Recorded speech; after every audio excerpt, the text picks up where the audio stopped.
have a look at is when we want to assign dates to certain things, right? We're going to click on Google Calendar and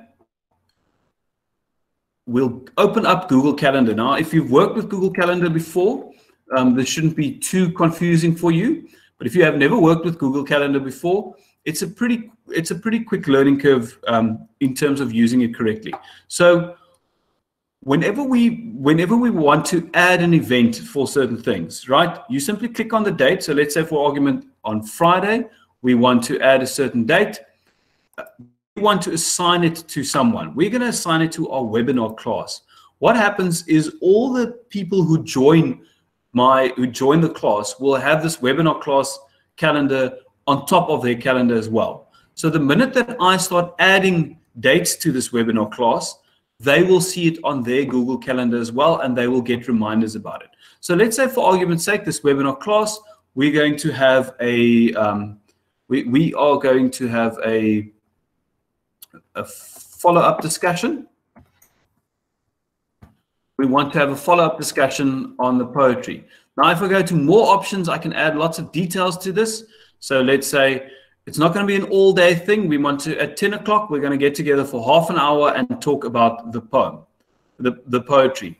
Now, if you're using a G Suite account, if you click on Add Conferencing, you can add a Hangouts Meet to this, which is the tool that we are using at the moment. And it'll automatically set up the meet. So what will happen is your learners will get a notification that within the next, or we can add notifications. So let's say add notification 10 minutes before the time, they will get a notification that the meeting is about to start. We can add more notifications if we want to add one.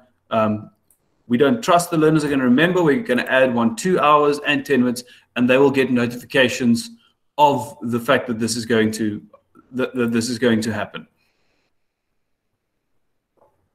Right. So once we've set up our session here, we can just simply save it, and they will be notified that of this event. If you're using a Gmail account and not a G Suite account, you won't have the option of Hangouts Meet. It'll give you the option of just normal Hangout. Now, the big difference between that, normal video conferencing Hangout allows only up to 10 people at the same time, whereas Hangouts Meet allows up to 250. That's the big difference between the two. So obviously, that's a bit of a frustration. If we can only allow 10 learners into the class, but you can tell them, I will be available, pop on, ask your question, and then leave again, as an example.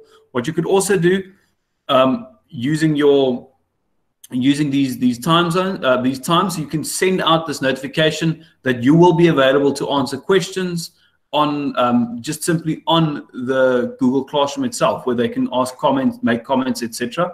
Obviously, when schools open again and when we're back to a slightly more normal way of doing things, you can add your test times and things like that. You just simply add that into Google Calendar so that they can see what is going on there.